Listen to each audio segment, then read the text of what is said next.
Global series में आपको welcome कहते हैं। जैसा कि आप जानते हैं कि HD ग्लोबल सीरीज़ का कॉन्स्टिट्यूशनल सीरीज़ के ज़रिए जो बेसिक पर्पस है वो यही है कि आवाम तक उन बेसिक लॉज की जो इंफॉर्मेशन है उन तक पहुंचाई जाए जिनका जानना हर इंडिविजुअल के लिए मुफीद है।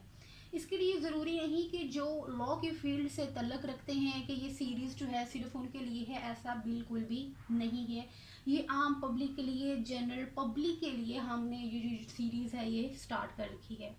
तो इस सिलसिले में आज हम बात करने वाले हैं फेडरल शरीयत कोड पे कि फेडरल शरीयत कोड क्या है, इसका पर्पस क्या है, इसके फंक्शंस क्या हैं, ये किस तरह करके और किस ज़रिए से जो है किन के ज़रिए से ये फंक्शंस परफॉर्म करती है, और साथ में कि इसके फ़ैसले के ख़िलाफ़ जो है वो अपील हम कहाँ कर सकते हैं, ये भी आज की वीडियो में हम लोग देखेंगे।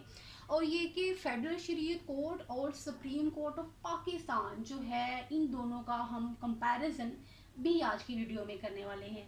तो चलिए स्टार्ट करते हैं। सबसे पहले कि फेडरल शरीयत कोड बेसिकली क्या है कि ये जो ड्यूरिंग जनरल ज़ियाउल हक जो हैं उनके दौरे हुकूमत में ये जो कोर्ट है ये तश्कील पाई गई, और आर्टिकल 203A टू 203J जो हैं वो कॉन्स्टिट्यूशन में ऐड किए गए, और इन आर्टिकल्स के you can say A to Z में ही जो ये जो कोर्ट है ये कॉन्स्टिट्यूट करती है, सारा इसको इसमें डील किया गया है। ठीक है। क्या है कि जब हम इसके बेसिक पर्पस की बात हम करते हैं तो हम देखते हैं कि इसका काम क्या है कि एग्जामिन करना, डिसाइड करना, लॉज को, प्रोविजंस को देखना। अगर हम आसान अल्फाज में बात करें तो इस कोड का जो मकसद है वो ये है कि वो ये देखे कि क्या ऐसा कोई लॉ तो नहीं पास हुआ, ऐसा कोई लॉ तो नहीं बना जो कि repugnant to injunctions of Islam हो। अब ये कि repugnant to injunctions of Islam से क्या मुराद है, ये कि वो इस्लामी तलीमात के ख़िलाफ़ तो नहीं है। बेसिक यू कैन से जो इसका जो सोल बेसिक पर्पस है वो यही है कि उन लॉज पे नज़र रखना, उनको देखना, उनकी जांच पड़ताल करना, उनकी इंटरप्रिटेशन करना कि आया ऐसा कोई मुल्क में लॉ तो नहीं बना कि जो इस्लामी तलीमात के ख़िलाफ़ है। ठीक है। अब हम देखते हैं कि ये पर्पस तो हो गया। अब ये जो पर्पस है वो कैसे परफॉर्म करेगी। ठीक है। अब हम क्या है कि ये उसको प्रोसीड कैसे करेगी। हमने देखा था जब हमने अपनी वीडियो में बात की थी सुप्रीम कोर्ट ऑफ पाकिस्तान की कि वो सू मोटो ले सकती है। सू मोटो कैसे ले सकती है कि अगर कोर्ट को लगता है कि कोई ऐसा लॉ ऐसा कोई एक्शन हुआ है जो कि अगेंस्ट जनरल पब्लिक के इंटरेस्ट के है, तो जो कोर्ट क्या करती है वो सो मोटो ले लेती थी। ठीक, आज खुद जो है वो नोटिस लेती थी, एक्शन में आती थी आवाम के हक के लिए।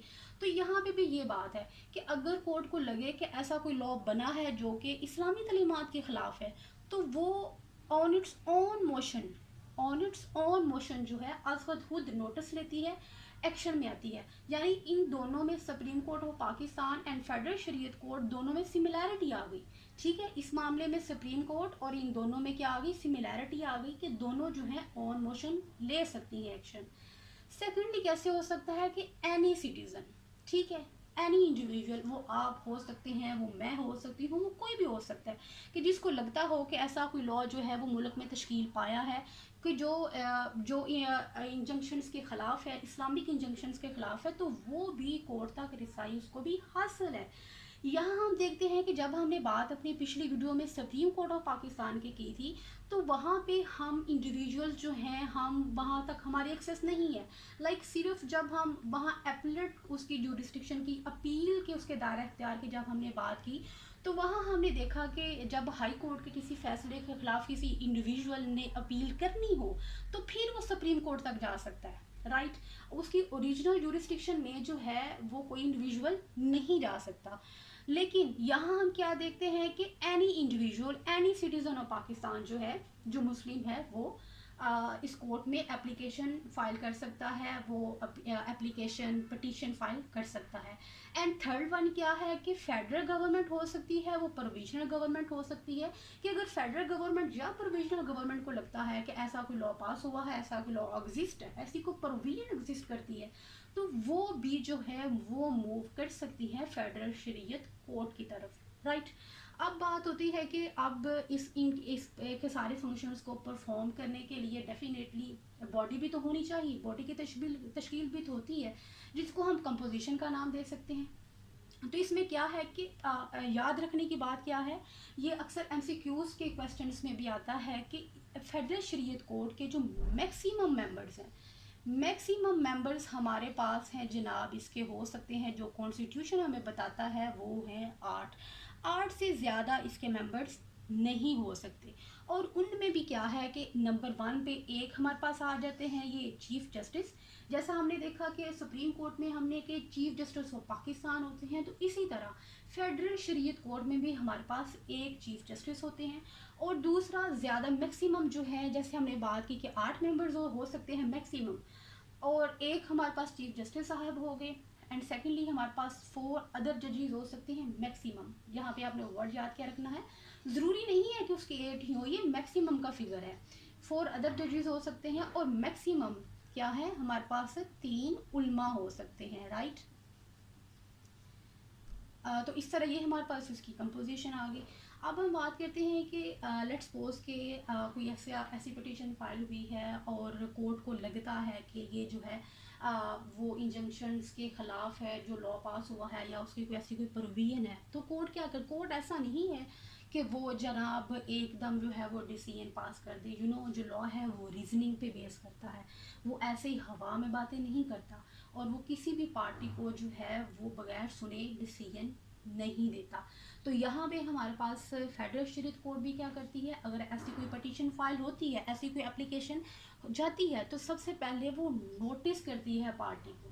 کیا کرتی ہے؟ پارٹی کو نوٹس کرتی ہے، اور اس کو پھر اپرچونٹی دیتی ہے کہ وہ بھی اپنا مدعا بیان کرے، اپنی بات بیان کرے. اس کو بغیر سنے وہ ڈیسیژن نہیں دیتی ہے.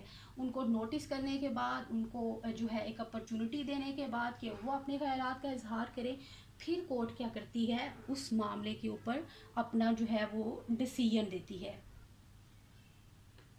اور پھر جب کورٹ ڈیسائیڈ ایک ڈیسیژن جو ہے وہ دے دیتی ہے کہ ایسا یہ جو لا ہے وہ اسلامی تعلیمات کے خلاف ہے، تو اس کے بعد کیا ہوگا؟ اس کے بعد ہوگا یہ کہ وہ جو لا ہے، وہ جو پروویژن ہے، جس حد تک ٹھیک ہے، اس کو امینڈ کر دیا جائے گا، اس کو بدل دیا جائے گا. ٹھیک ہے، اور یہ کون بدلے گا؟ یہ ہمارے پاس اس سلسلے میں ہمارے پاس 2 اتھارٹیز آ جاتی ہیں. لیٹ سپوز کہ اگر تو وہ فیڈرل لا ہے جو ریپوگننٹ ہے، جس کو کورٹ نے کالعدم قرار دیا ہے، اس کو جو ہے ہمارا پریزیڈنٹ صاحب جو ہیں وہ کریں گے. اینڈ ان کیس کہ وہ پروویژنل ہے لا، تو اس کو ہمارے جو گورنر صاحب ہیں وہ اس کو امینڈ کر لیں گے. اس کو امینڈ کرنے کے لیے کیا ہے، وہ سٹیپس لیں گے، رائٹ. مزید ہم اس میں بات کرتے ہیں فیڈرل شریعت کورٹ کی ریویژنل پاور پہ. ریویژنل پاور کیا ہے کہ کوئی ڈیسیژن، جب لوور کورٹ کوئی ڈیسیژن لیتی ہے، اور جو اس سے ہائر اتھارٹی ہوتی ہے، جو اس کی بڑی کورٹ جس کے وہ سبورڈینیٹ ہوتی ہے، تو وہ جو ہے اس پہ جو ہے ایکشن لے سکتی ہے. جیسا کہ ہم نے اس کی مثال ہم اس طرح کر کے لے سکتے ہیں. آپ نے ہماری ویڈیو جو اسلامائزیشن پہ بنی ہوئی ہے، اس میں آپ نے دیکھا کہ جو حدود لاز ہیں ڈیورنگ جنرل ضیاء الحق کے ایرا میں ان کو ایڈ کیا گیا. ٹھیک ہے، اب ان حدود لاز سے ریلیونٹ اگر کوئی کریمنل کورٹ کوئی ڈیسیژن پاس کرتی ہے، اور فیڈرل شریعت کورٹ کو لگتا ہے کہ یہ جو اس نے ڈیسیژن دیا ہے وہ میرٹ پہ نہیں ہے، یا وہ ٹھیک نہیں ہے، یا اس میں کوئی فالٹ ہے، تو اس صورت میں کیا کرتی ہے، وہ اپنی ریویژنل پاور ایکسرسائز کرتی ہے. اور اس کو ایکسرسائز کرتے ہوئے اگر کورٹ کو لگتا ہے کہ یہ جو ڈیسیژن ہے وہ ٹھیک نہیں ہوا، تو اس سلسلے میں وہ 3 اقدامات کر سکتی ہے. بیسیکلی 2 اقدامات کر سکتی ہے. سب سے پہلے تو یہ کہ جب تک اس کورٹ ڈیسیژن نہیں لے لیتی فیڈرل شریعت کورٹ، تو کیا ہوگا اس سے ہوگا یہ کہ جو اس کی سنٹینس ہے، اس اکیوز کی جو سزا اس کو کورٹ نے دی ہے وہ سسپینڈ ہو جائے گی. مطلب اس پہ عمل جو ہے وہ نہیں ہوگا.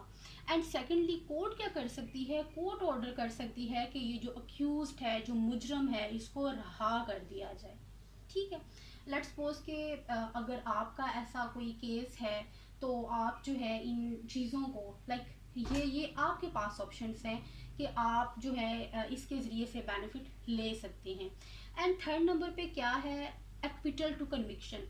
ये आप कह सकते हैं कि लिमिटेशन लगा दी गई है फेडरल शरीयत कोर्ट पे कि वो डिसीजन उस हर तरह का सब्जेक्ट टू लॉ ले सकती है, लेकिन अपनी रिविजनल पावर को एक्सरसाइज करते हुए वो एक्विटल को कन्विक्शन में बदल नहीं सकती। ठीक है, वो सेंटेंस को बढ़ा सकती है, इनहेंस कर सकती है, ठीक है, लेकिन ऐसा नहीं है कि एक कोर्ट ने उसको एक बंदे को बरी किया है और वो उसको सजा दे दे, ऐसा नहीं कर सकती। राइट, नेक्स्ट हमारे पास आ जाता है कि अब फेडरल शरीयत कोर्ट के किसी फैसले के खिलाफ आपने अपील करनी है तो वो कहाँ करेंगे? उसके लिए हमारे पास फॉरम है सुप्रीम कोर्ट ऑफ पाकिस्तान, वहाँ पे हम लोग अपील कर सकते हैं अगर तो।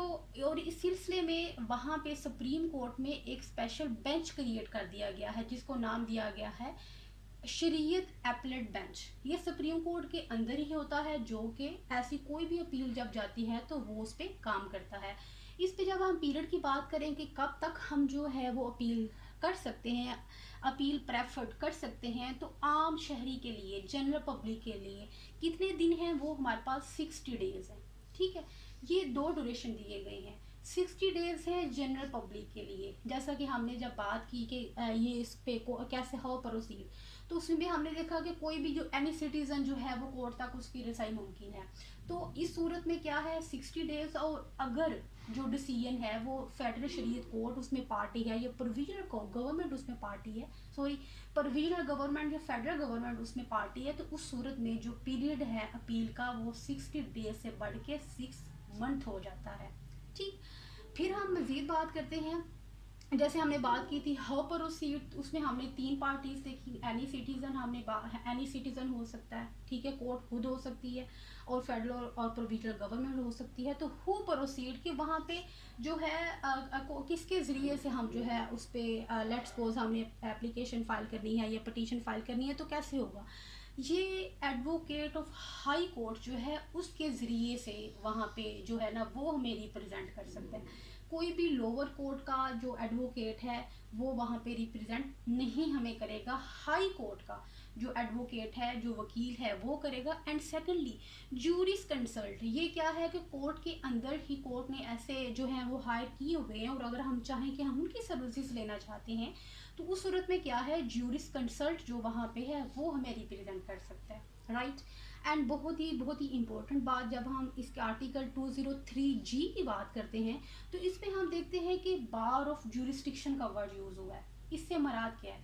इससे मुराद ये है कि ऐसे तमाम फंक्शन जिसकी अभी हमने बात की, हमने जिन पावर्स की बात की फेडरल शरीयत कोर्ट के हवाले से, कि इन मैटर्स के हवाले से नो अदर कोर्ट क्या है, नो अदर कोर्ट जो है वो उन मैटर्स में जो है उनमें उनके उसके पास उसकी ज्यूरिस्डिक्शन नहीं है। इन मैटर्स को सिर्फ और सिर्फ इनकी ज्यूरिस्डिक्शन किसके पास है? फेडरल शरीयत कोर्ट के पास है। कोई भी लोअर कोर्ट, कोई भी हाई कोर्ट इन मैटर्स जो है इनके मामले में वो अपनी पावर्स को एक्सरसाइज नहीं करेगी। ये हम इसको नाम देते हैं एक्सप्रेस बार का। क्या नाम देते हैं? एक्सप्रेसली ये बात कह दी गई है कि इन मैटर्स को सिर्फ और सिर्फ कौन सी कोर्ट देखेगी? फेडरल शरीयत कोर्ट। और फिर जब हम बात करते हैं कोर्ट फ़ी की, तो आपने देखा कि जब हम सूट फाइल करते हैं तो उसमें कुछ केसेस में जो है वो फ़ीस नहीं देनी होती, एक लिमिट है, एक अमाउंट है।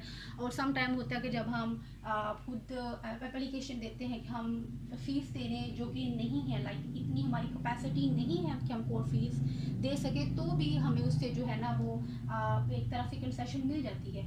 लेकिन जब बात आती है फेडरल शरीयत कोर्ट की, तो इस मामले में नो कोर्ट फ़ी। क्या है? नो कोर्ट फ़ी। यहाँ किसी किस्म की हमें जो फ़ीस है, जो कोर्ट फ़ीस है, वो नहीं देनी होती। तो ये है हमारी फेडरल शरीयत कोड, जिसको आर्टिकल 203A to J जो है वो डील करते हैं। तो आज हमने सारा देखा कि क्या होती है, इसके पावर्स क्या है, इसके फंक्शंस क्या है, ये परफॉर्म कैसे करती है, ये इसका प्रोसीजर क्या है, और फिर हमने कंपैरिजन भी देखा कि सुप्रीम कोर्ट اینڈ فیڈرل شریعت کورٹ کا جو کمپیریزن ہے ہم نے کوشش کی کہ کچھ حد تک اس کو بھی ہم آج کی ویڈیو میں ڈسکس کر لیں. تو اس طرح اور بھی کسی بھی ٹاپک پہ جو آپ چاہتے ہیں کہ اس کو ہمیں ڈسکس کرنا چاہیے یا اس سے ریلیونٹ آپ کا کوئی کویشچن ہو تو پلیز آپ کمنٹ سیکشن میں ضرور ہمیں بتائیے اور اپنی جو آپ کی جو رائے ہے آپ کی جو سجیشن ہے اس سے ہمیں ضرور آگاہ کرتے رہیے. Thank you.